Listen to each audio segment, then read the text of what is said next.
Welcome to target for IQ.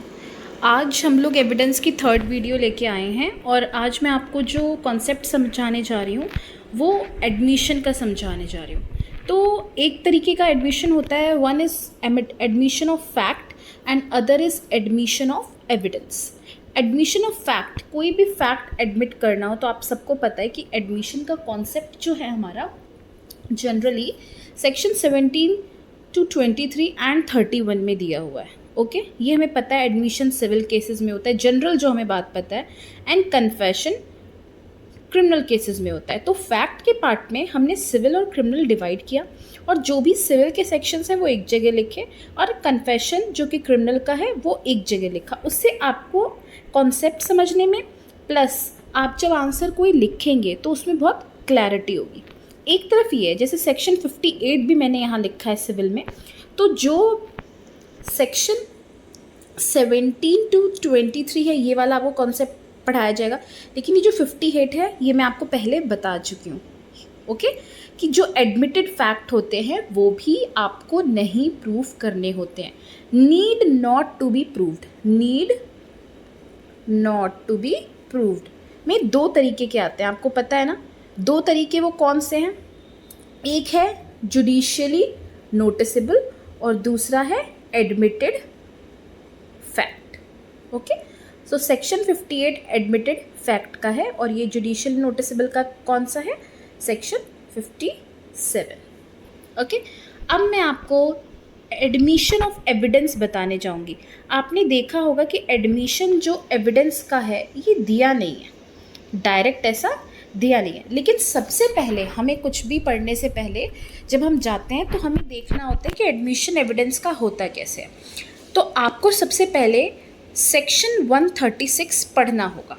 क्यों पढ़ना होगा मैं बताती हूँ कि उसमें क्या होता है। सबसे पहले जब आप एविडेंस लेके कोर्ट में प्रोड्यूस कर रहे हैं तो कोर्ट में जब प्रोड्यूस करते हैं तो क्या होता है, एविडेंस आपका एडमिट होगा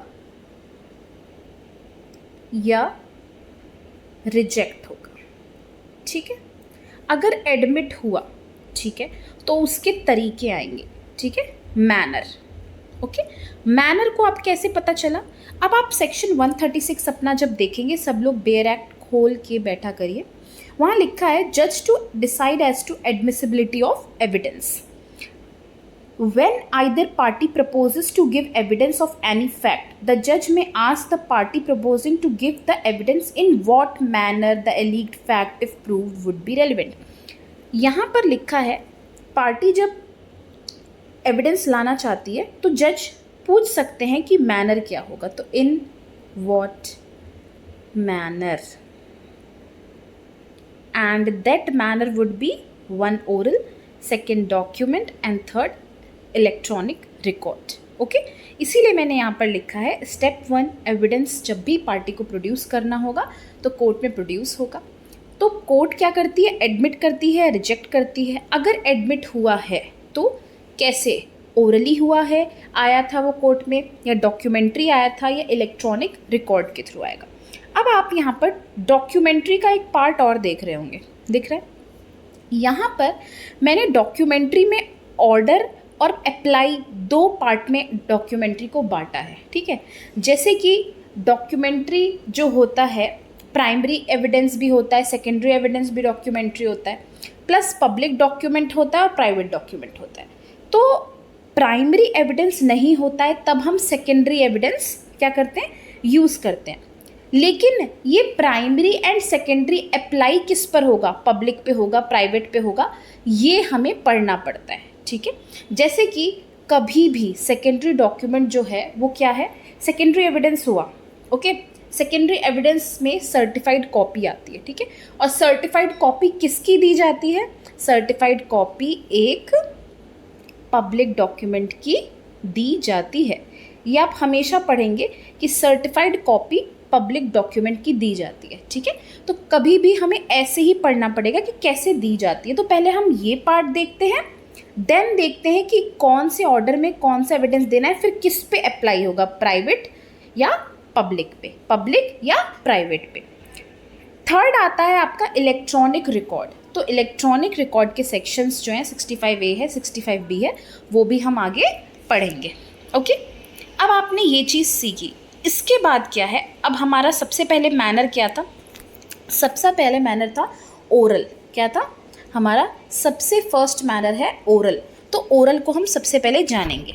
ओके, ओरल में हम क्या जानेंगे? देखिए, जो ओरल एविडेंस होता है, आप सब अपने बेयर एक्ट को ओपन करिए और ओपन करके आप वहाँ पर देखिए। प्लस मैं आपको एक चीज़ और बता दूँ कि 136 मैंने भी आपको पूरा नहीं बताया, जितना आपको जानने की ज़रूरत थी एक सीरीज़ में उतना ही बताया। उसके 2 प्रोविज़ो हैं, उस प्रोविज़ो को मैं आपको बाद में बताऊँगी। प्रोविज़ो बहुत आसान है उसके।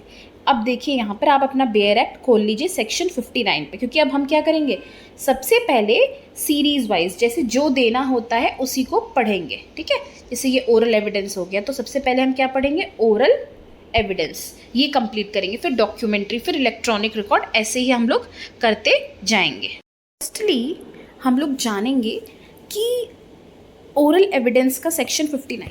सेक्शन 59 आप सब ने ओपन कर लिया होगा। सेक्शन 59 क्या बताता है? Proof of facts by oral evidence. Okay, यहाँ पर लिखा है all facts except the contents of document और electronics may be proved by oral evidence. इसका मतलब ये क्या बता रहे हैं कि कंटेंट ऑफ डॉक्यूमेंट जो है एंड जो कंटेंट ऑफ इलेक्ट्रॉनिक रिकॉर्ड हैं वो ओरल में इंक्लूड नहीं होते हैं। तो इन दोनों के सिवा जो चीज़ भी होगी वो क्या होगी? ओरल एविडेंस होगी। अब जो सेक्शन 60 बता रहा है, सेक्शन 60 ये बताता है कि ओरल एविडेंस क्या होता है। पहली बात, ओरल एविडेंस डायरेक्ट होना चाहिए। दूसरी बात, यहाँ लिखा है oral evidence must in all cases whatever be direct, that is to say, जो भी बात कहनी है डायरेक्ट कहनी है जाके कोर्ट में। If it refers to a fact which could be seen, it must be the evidence of a witness who says he saw it. If it refers to a fact which could be heard, it must be the evidence of a witness who says he heard it. अगर मैंने कुछ देखा है और मैं court में बता रही हूँ तो वो क्या हुआ? एक डायरेक्ट एविडेंस हुआ। ओके, मैंने कुछ सुना है और अगर मैं वो सुन के कोर्ट में बता रही हूँ तो वो क्या हुआ? डायरेक्ट एविडेंस हुआ, ओरल एविडेंस वो माना जाएगा। और परसीव्ड, मेरी जो अदर सेंसेस हैं उन्होंने जो खुद परसीव किया और जाके कोर्ट में बताया तो वो क्या हुई? डायरेक्ट एविडेंस हुई। और फोर्थ जो कह रहा है कि जो मेरा खुद का ओपिनियन है, डायरेक्ट ओपिनियन जो मैं होल्ड करती हूँ, वो अगर मैं कोर्ट में बताऊँगी तो वो क्या होगा? वो होगा ओरल एविडेंस। और ओरल एविडेंस कैसा होना चाहिए? डायरेक्ट होना चाहिए। ओके, अब जैसे आप सब ने यहाँ पर पढ़ लिया है तो आप ऐसे करेंगे कि देखिए, direct evidence, seen, heard, perceived by other senses, own opinion. अब आप ऐसे पॉइंटर्स बना लेंगे। जब आप ऐसे पॉइंटर्स बना लेंगे तो आपको इजी टू अंडरस्टैंड हो जाएगा। ओरल एविडेंस का मतलब क्या होता है? Oral evidence is equal to witness statement. Okay, statement जो विटनेस की होगी वो कैसी होगी? स्टेटमेंट विटनेस की डायरेक्ट होनी चाहिए। इट्स ओन, क्या? Its own. ये बात आपको अच्छे से ध्यान रखिए कि उसकी खुद की होनी चाहिए। ओके, नेक्स्ट देखिए, प्रोविजो यहाँ पर है provided that the opinion of experts expressed in any treatise commonly offered for sale, मान लीजिए एक एग्रीमेंट बनाए सेल का, and the grounds on which such opinions are held may be proved by the production of such treatise, तो उस agreement को produce करके हो सकता है। If the author is dead or cannot be found or has become incapable, अब आप यहाँ पर देखेंगे कि यहाँ पर सेक्शन 32 एंड 33 को आप प्रोविज़ो के साथ लिख लेंगे। ओके, बहुत इंपॉर्टेंट रहेगा। जब हम 32 एंड 33 पे भी जाएंगे तब भी ये पढ़ेंगे। यहाँ पर कह रहे हैं कि मान लीजिए अगर कोई एग्रीमेंट बना हुआ है, ठीक है, और उसका ऑथर उसको बनाने वाला है नहीं, तो आप एग्रीमेंट पेश कर दीजिए, है ना, वही काफ़ी रहेगा उनकी ओपिनियन देखने के लिए। ठीक है, अगर कोई ऑथर कि डेथ हो गई है, वो मिल नहीं पा रहे हैं, या फिर वो इनकेपेबल हो गए हैं एविडेंस देने से, या फिर वो उन्हें बुलाया ना ये जा सकता है क्योंकि डिले हो रहा है या एक्सपेंस ज़्यादा लग रहा है, तो क्या होगा, अनरीजनेबल लगेगा कोर्ट को, तो आप बस एग्रीमेंट पेश कर दीजिए, वही इनफ रहेगा। दूसरी बात यहाँ का है, दूसरा प्रोविज़ो जो यहाँ बोल रहा है, वो बोल रहा है, बात कर रहा है, देखिए एक्स प्रोविज़ो हो गया, दूसरा प्रोविज़ो देखिए रियल एविडेंस कहते हैं जिसे, provided also that if oral evidence refers to the existence or condition of any material thing other than a document, देखिए यहाँ पर कह रहे हैं material thing minus document, other than मतलब वो इंक्लूड नहीं होगा, तो डॉक्यूमेंट की बात नहीं हो रही है, ठीक है, ये ध्यान रखिएगा। अदर थिंग मटीरियलिस्टिक, सामान, समझ रहे हैं, the court may if it things would require the production of such material thing for inspection. इसका मतलब मान लीजिए आपको पता है एक पत्थर पे एक स्टोन है, उस पर कुछ लिखा है, ठीक है, आप उस स्टोन को ही लेके आ जाइए कोर्ट में, समझ, ओके। कोई आप जानते हैं कि बहुत सारी चीज़ें किसी पे, मान लीजिए पुराने टाइम पे ग्लास होते थे, ग्लास के पीछे कुछ लिखा है, ठीक है, उस चीज़ को प्रूफ करना है कि नहीं मैंने ये देखा था उस ग्लास के पीछे, तो वो ग्लास ही लेके आ जाइए। घड़ा होता है, कुछ भी ऐसी चीज़ें होती हैं, तो रियल एविडेंस जब उसको खुद लेके हम कोर्ट में आ जाएंगे तो क्या होगा, उसे रियल एविडेंस कहते हैं। और कभी भी ध्यान रखिएगा, आपसे क्वेश्चन आएगा कि रियल एविडेंस कहाँ दिया है, तो आप क्या बताएंगे, सेक्शन 60 प्रोविज़ो 2, और ये चीज़ पूछी जाती है प्री में, ओके। लेकिन जब मेंस का आंसर होगा तो आपको पूरा ऐसे ओरल एविडेंस फ्रेम करना होगा। नेक्स्ट थिंग, अब ये देखा जाता है कि विटनेस स्टेटमेंट तो देख लिया हमने, लेकिन कौन सा विटनेस स्टेटमेंट देगा, कौन केपेबल है। तो सेक्शन 118 में कहा गया है कि जो भी पर्सन, कोई भी पर्सन जो क्वेश्चन को अंडरस्टैंड कर सके, है ना, एंड रेशनल, सही सही आंसर उसका सीधे समझ के क्वेश्चन को आंसर दे सके, वो हर एक पर्सन क्या कर सकता है, हर एक पर्सन केपेबल है विटनेस बनने के लिए। इवन ल्यूनेटिक पर्सन भी अगर समझ सकता है क्वेश्चन और आंसर दे सकता है तो वो आंसर दे सकता है।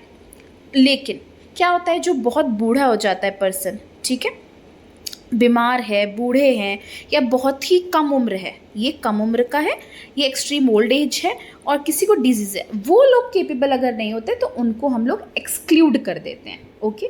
अब थर्ड पॉइंट आता है कि कितने लोग, how many people can be a witness, okay. तो इसी पे एक मैक्सिम आती है, evidence is to be weighed and not numbered and not counted, ये सब आ सकता है, नॉट नंबर्ड भी आ जाएगा और नॉट काउंटेड भी आ जाएगा, ओके। एंड ये यूपी जुडिशरी का क्वेश्चन लास्ट टाइम का रह भी चुका है 2018 का, कि एविडेंस, इस पे शॉर्ट नोट लिखने को आता है, ठीक है। तो कहा जाता है कि नो पर्टिकुलर नंबर, ऐसा कोई भी पर्टिकुलर नंबर नहीं है कि इतने ही लोग आ सकते हैं या इतने ही लोग आ सकते हैं, जितने भी लोगों की ज़रूरत होगी वो सभी लोग आ सकते हैं, ओके।